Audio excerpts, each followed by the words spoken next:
Hello everyone, this is your Preeti ma'am and आज हम discuss करेंगे क्लास 5 का एक और नया chapter that is chapter 10 the moon and इक्लिप्सेस. So if you are new to my channel, do consider subscribing it right now and press the bell icon for latest updates. Also, you can follow me on Instagram and on my Facebook page where I upload the answers for quick assignments and hot questions given in your textbook. So without further ado, let's start with today's class. So first let's talk something about moon. The moon is our closest neighbor in the space. तो सबसे closest neighbor कौन सा है हमारे space में अर्थ का? That is moon. Now it appears very bright because it reflects light from the sun. तो हमें पता है कि मून बहुत ज़्यादा ब्राइट हमें दिखता है, लेकिन ऐसा क्यों होता है? दिस इज़ बिकॉज वो जो सन से उसको लाइट मिलती है उसको रिफ्लेक्ट करता है. ठीक है. So from day to day the moon seems to change its shapes. तो हमें पता है कि एवरी डे हमें लगता है कि मून अपना शेप चेंज करता है, लेकिन ये क्यों होता है?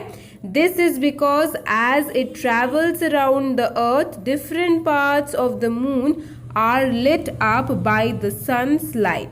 तो जैसे कि वो हमारे अर्थ के चारों ओर घूमता है, उसके सराउंडिंग पे ही ट्रैवल करता है, तब उसका डिफरेंट पाथ डिफरेंट टाइम में हमारे अर्थ की तरफ रिफ्लेक्ट होता है, लाइट अप होता है, जिसकी वजह से हमें लगता है कि मून अपना शेप चेंज कर रहा है. बट एक्चुअली में क्या होता है, शेप जिस जगह का लाइट अप हुआ है उसी जगह का शेप हमें मिलता है. जितना लाइट अप हुआ है मून का शेप उतना ही हम देख पाते हैं और हमें लगता है कि मून चेंज कर रहा है, जबकि चेंज क्या होता है, जितना पोर्शन मून का लाइट रिफ्लेक्ट कर पा रहा है. ठीक है. Now unlike the earth the moon has no atmosphere और नो लाइफ. अर्थ में क्या है? एटमॉस्फेयर है, अर्थ में लाइफ है, लेकिन मून में कोई एटमॉस्फेयर नहीं होता, वहाँ पे कोई लाइफ नहीं है. The astronauts' footprints left on the moon will remain there for centuries because there is no wind to disturb them. This is the first heavenly body probed by the men. तो जो भी astronauts moon पे गए हैं उनके जो footprints होंगे वो वहाँ पे सेंचुरीज तक प्रिजर्व रह सकती हैं. सेंचुरीज तक वैसी की वैसी ही रह सकती है, क्योंकि वहाँ पे कोई हवा तो है ही नहीं, और अगर वहाँ पे कोई हवा नहीं है तो वहाँ पे कोई भी चीज़ ऐसी नहीं है जो कि उनके फुटप्रिंट्स को डिस्टर्ब कर सके. तो इसीलिए उनके फुटप्रिंट्स सेंचुरीज तक वहाँ पे रह सकते हैं.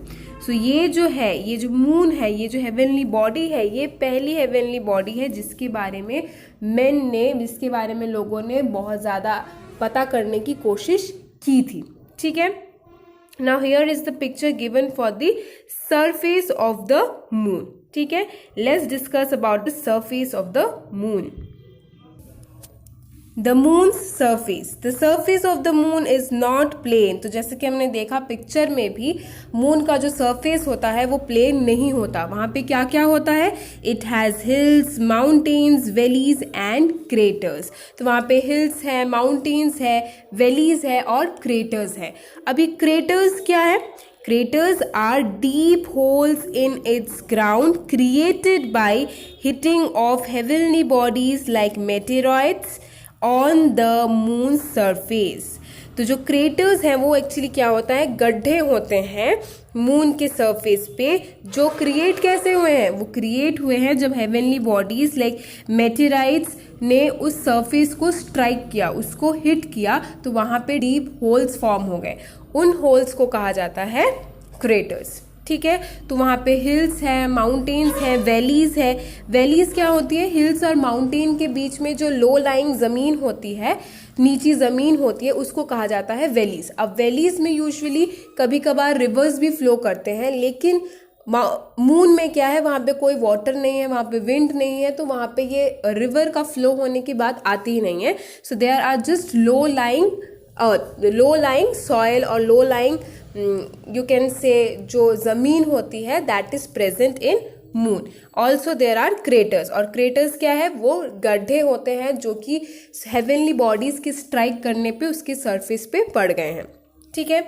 Now moon mountains on the moon are very rough and sharp. जो माउंटेन्स होते हैं मून के वो बहुत ही रफ और शार्प होते हैं। They are made of bare rocks and soil. तो वो किस चीज़ से रेडी होते हैं, किस चीज़ से तैयार होते हैं? Those are of bare rocks and soil. ठीक है। Next given is soil is of the moon is dry and is made up of small pieces of rocks. तो जो मिट्टी होती है मून पे वो किस चीज़ से बनी होती है? वो एक तो ड्राई होती है और वो छोटे छोटे रॉक्स के पीसेस से बनी हुई होती है। Life does not exist on moon due to the absence of air and water. As there is no air on the moon no sound can be heard there. तो क्या क्या चीज़ें हैं जो कि वहाँ पे प्रेजेंट नहीं है? वहाँ पे कोई भी लाइफ प्रेजेंट नहीं है, कोई एग्जिस्टेंस ऑफ लाइफ नहीं है। क्यों नहीं है? बिकॉज वहाँ पे एयर और वाटर तो है ही नहीं। और अगर एयर नहीं है तो हमें पता है कि साउंड को ट्रैवल करने के लिए एक मीडियम की ज़रूरत होती है, एक ज़रिए की ज़रूरत होती है जो एयर प्रोवाइड करता है। एयर की वजह से ही हम बातों को सुन पाते हैं, आवाज़ों को सुन पाते हैं।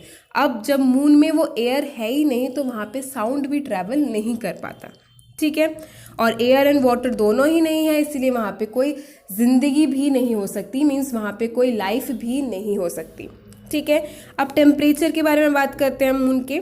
The temperature of the moon also changes very quickly. वहाँ का जो टेम्परेचर है वो बहुत जल्दी चेंज हो जाता है। It changes with day and night. Day and night में भी चेंजेस आते हैं।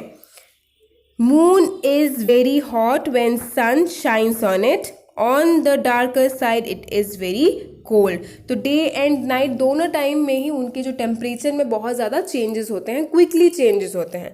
मून बहुत ज़्यादा गर्म होगा जिस तरफ से सन का जो शाइन है उस पर पड़ रहा होगा, एंड दूसरे ही साइड मीन्स जो डार्कर साइड होगा वहाँ पे उतनी ही ज़्यादा ठंडी होगी। ठीक है। Now astronauts that visit moon have to wear special dresses to bear the quick change in the temperature। तो इसीलिए जो एस्ट्रोनॉट्स होते हैं जो मून पे जाते हैं उनको एक स्पेशल ड्रेस पहननी पड़ती है जो कि ये जो टेम्परेचर चेंज हो रहा है, क्विकली टेम्परेचर चेंज को वो सहन कर सके, उसको बेयर कर सके। ठीक है। Now let's move on to our next slide। That is about phases of the moon. तो हमने स्टार्टिंग में ही मून के बारे में जब थोड़ा सा पढ़ा था ब्रीफ में, तब हमने देखा था कि मून जो है हमें लगता है कि एवरी डे वो अपना शेप चेंज कर रहा है, लेकिन एक्चुअली क्या होता है वो अपना शेप चेंज नहीं करता है। जितने पोर्शन पे लाइट गिर रहा है उसका, जितना वो लाइट रिफ्लेक्ट कर पा रहा है वो चेंजेस आती हैं जो कि लगता है कि शेप चेंज हो रही है।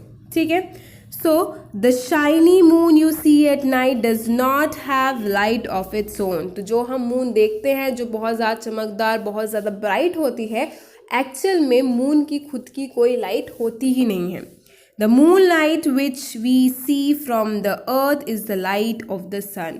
जो मून लाइट है जो कि हम अर्थ से देखते हैं वो एक्चुअली सन की ही लाइट है, सूरज की ही रोशनी होती है। The sunlight reflects on the moon and shines on the earth। We call this light as moonlight। तो जो सनलाइट है वो मून पे पड़ती है, मून उसको रिफ्लेक्ट करके अर्थ से हम लोग उस चीज़ को देख पाते हैं। जो रिफ्लेक्शन ऑफ लाइट जो मून कर रहा है हम उस चीज़ को देख पाते हैं, इसीलिए हमें लगता है कि मून शाइन कर रहा है, एंड उस लाइट को हम कहते हैं मून लाइट। ठीक है। Now half of the moon surface always faces the sun। तो हाफ जो होता है मून का सरफेस वो हमेशा सन को फेस करता है। The part facing the sun gets sunlight। तो ऑब्वियसली जौन सा पार्ट, जो भी पार्ट सन को फेस करेगा उसको लाइट मिलेगा, सनलाइट मिलेगा। Now the other half remains dark। और दूसरा वाला हाफ जो होगा वो डार्क रहेगा, उसको सनलाइट नहीं मिलेगा। Now sometimes we see only a part of the lighted side। तो हमें क्या दिखता है, जितना पार्ट उसका लाइटेड है, जितने पार्ट को उसको लाइट मिला है हम सिर्फ उतना ही पार्ट देख पाते हैं। The amount of lighted side that we see changes every night। और यही चीज़ कि कौन से पार्ट को कितना लाइट मिला है वही चीज़ एवरी नाइट चेंज होती है। ठीक है। Now the changing shapes of the moon that we see from earth are called phases of the moon. तो हमें जो मून के शेप में चेंज नज़र आता है अर्थ से जब हम देख रहे हैं तो हमें ऐसा लगता है कि मून के शेप्स में चेंजेस हुए हैं, तो उन चेंजिंग ऑफ शेप्स को कहा जाता है phases of moon. ठीक है, अब different shape of the moon are full moon, new moon, crescent and gibbous. ठीक है, अब यहाँ पे डिफरेंट फेजेस की आपको पिक्चर दिया गया है. This is the full moon, then this is gibbous, this is half, this is crescent and this is the new moon. ठीक है, all these phases repeat again and again, और यही phases हमेशा रिपीट होते रहते हैं. ठीक है, now the moon never change side, but the catch here is moon जो है वो अपना शेप चेंज नहीं कर रहा होता. Changing shapes of the moon that we see from the earth are actually the shapes of its lighted part as it revolves around the earth. तो जो हम shapes में change देखते हैं मून के अर्थ से, वो एक्चुअली शेप्स होते हैं उनके लाइटेड पार्ट्स के. उनके जितने पोर्शन पे, जितने पार्ट पे लाइट गिरा है, उसी के चेंजेस को हम मून के शेप में चेंजेस का नाम देते हैं. ठीक है, तो मून जब अर्थ के आसपास रिवॉल्व कर रहा होता है तो उसके डिफरेंट पार्ट्स पे डिफरेंट अमाउंट ऑफ लाइट गिरती है. वो जो लाइटेड पार्ट्स होती है वो एक्चुअली हम जब अर्थ से देखते हैं तो ऐसा लगता है कि मून अपना शेप चेंज कर रहे हैं. ठीक है, now next we are going to discuss about gravity of the moon. तो हमें क्या पता है कि हमारे अर्थ में एक ग्रेविटेशनल पुल है जिसकी वजह से हर चीज़ जो है वो नीचे की तरफ अट्रैक्टेड होती है, right. So we know that gravity is the force by which earth pulls each object towards itself. तो अर्थ जो है ग्रेविटेशनल फोर्स की वजह से, ग्रेविटी की वजह से हर चीज़ को अपनी तरफ खींचने की कोशिश करता है, दैट इज नीचे की तरफ खींचने की कोशिश करता है. So the force of gravity can also be felt on moon. तो ये जो फोर्स ऑफ ग्रेविटी है, ग्रेविटेशनल फोर्स जो है वो मून पे भी फील होता है. But the gravity of moon is 1/6 time less than the earth. मतलब जितना अर्थ का ग्रेविटेशनल फोर्स है उससे 1/6 टाइम कम है मून का. तो अगर हम दूसरी भाषा में बोले तो मून का जितना ग्रेविटेशनल फोर्स है वो एक्चुअली अर्थ का 6 गुना उससे ज़्यादा है.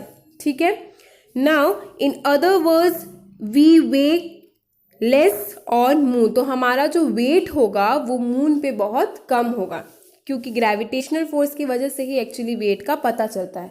ठीक है, तो अब जब ग्रेविटेशनल जो फोर्स है, ग्रेविटी जो है वो मून पे बहुत कम है और अर्थ पे वो 6 गुना ज़्यादा है. ठीक है, तो इसीलिए कोई भी चीज़ बहुत ज़्यादा हैवी होगी अर्थ पे कंपेयर टू वही चीज़ अगर हम मेजर करें मून पे.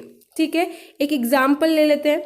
If our weight is 30 kg on earth, अगर हमारा वजन 30 kg है अर्थ पे, तो हमारा वेट जो होगा मून पे that is 30 divide by 6, that will be 5 kg only.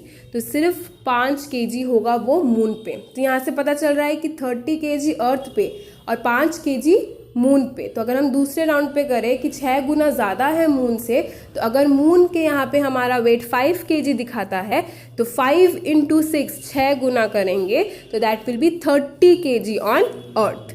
ठीक है, now for the same reason one would find it very difficult to walk on the moon unless one is weighted down, he or she would float. तो इसी वजह से moon पे walk करना बहुत difficult हो जाता है क्योंकि जब वेट की बात आती है तो वेट वहाँ पे बहुत ज़्यादा कम हो जाता है. तो अगर किसी को वहाँ पे वॉक करना है तो वहाँ का वेट थोड़ा सा ज़्यादा होना पड़ेगा या फिर उनको अपने आप को वेट डाउन करना पड़ेगा, मीन्स ज़्यादा वजन कैरी करना पड़ेगा. अदरवाइज जो भी वहाँ पे गया है ही और शी में फ्लोट, वो हवा में उड़ने लायक ही रहेगा. ठीक है, वो फ्लोट करेगा. ठीक है, now let's discuss about tides. तो टाइड्स एक्चुअली क्या होती है? टाइड्स होती है जो रेगुलर सी लेवल में चेंजेस होते हैं. ठीक है, उनको कहा जाता है टाइड्स. अब ये टाइड्स होती क्यों है? Let's C. Due to gravity, moon pulls water from seas and ocean towards itself. This is called tide. तो ओशंस एंड सी वाटर के लेवल में जो चेंज होती है, रेगुलर चेंजेस जो होती हैं, उन्हीं को कहा जाता है टाइड्स। और वो होती क्यों है? क्योंकि जो ग्रेविटी है, मून जो है वो ग्रेविटी की वजह से सी और ओशंस के वाटर को खुद की तरफ पुल करने की कोशिश करता है। अब ये जो टाइड्स है वो 2 टाइप्स की होती हैं। कौन से 2 तरह की? First is high tide and the other one is low tide. तो ये हाई टाइड, लो टाइड क्या है? Let's see. Every high tide is followed by a low tide. हर एक हाई टाइड जो होगा वो हमेशा एक लो टाइड उसके बाद होगा ही होगा, ठीक है। Now when water is pulled by moon it is called high tide. In the areas between 2 high tides, the water forms low tide. तो जब वाटर क्या हो रहा है, मून अपनी ग्रेविटी की वजह से अपनी तरफ जब उसको खींच रहा है तो उस टाइम पे कहा जाता है हाई टाइड्स। तो water pulled by moon it is called high tides. अब एक ऐसा एरिया जहाँ पे 2 हाई टाइड्स है उसके बीच क्या होगा? लो टाइड्स फॉर्म करेगा water. So in area between 2 high tides, ऐसी जगह जहाँ पे 2 हाई टाइड्स हैं, the water forms low tide. उस 2 हाई टाइड्स के बीच की जो एरिया है वहाँ पे जो वाटर है वो लो टाइड्स फॉर्म करेगा, ठीक है। The highest tide occurs on full moon night. तो सबसे हाईएस्ट टाइड कब अकर होता है? फुल मून नाइट को होता है। एंड टाइड्स यूजफुल होते हैं शिप्स के लिए। Tides are useful to ships because when there is a high tide ships can come easily to the port. Actually high tides में क्या होता है, जो सी का लेवल होता है या जो वाटर होता है वो शोर के बहुत पास होता है, ठीक है। और लो टाइड्स में क्या होता है, जो पानी होता है वो शोर के बहुत दूर होता है, तब हम ज़्यादा अमाउंट ऑफ बीच देख सकते हैं। तो वहाँ पे पानी जो होगा वो ज़मीन से बहुत ज़्यादा दूर होगा, ज़मीन इन द सेंस शोर से, ठीक है, किनारे से बहुत ज़्यादा दूर होगा। लेकिन जब हाई टाइड्स होंगे तो किनारे के बहुत करीब होगा, ठीक है। तो इसीलिए जब हाई टाइड्स होती हैं तो वो शिप्स के लिए बहुत ज़्यादा यूज़फुल होती हैं, क्योंकि वो आराम से ईजीली अपने पोर्ट पे, अपने किनारे पे आ जाते हैं। The knowledge of this tides, in tides के बारे में नॉलेज फिशरमैन्स के लिए भी बहुत ज़रूरी होती हैं। The knowledge of tides is also important to fisherman when they go out for catching fishes in the seas. तो क्योंकि उन्हें मछली पकड़ने जानी होती है शीज में, तो इसीलिए उन्हें भी इस चीज़ का नॉलेज होना ज़रूरी होता है कि कब हाई टाइड्स एंड कब लो टाइड्स हैं, ठीक है। सो लो टाइड्स में क्या होता है, in low tides they cannot bring back their boats to the shore because the sea water recedes far away from the shores. तो जैसा मैंने बताया कि लो टाइड्स में क्या होता है, बोट्स अपने शोर्स पे, किनारे पे जल्दी नहीं आ पाते, क्योंकि उस टाइम पे लो टाइड्स में क्या होता है, जो पानी होता है वो किनारे से बहुत दूर होता है, ठीक है। तो इसीलिए तब किनारे पे आने में प्रॉब्लम होती है। तो this is how knowledge of tides are helpful for ships as well as for fishermans. Clear?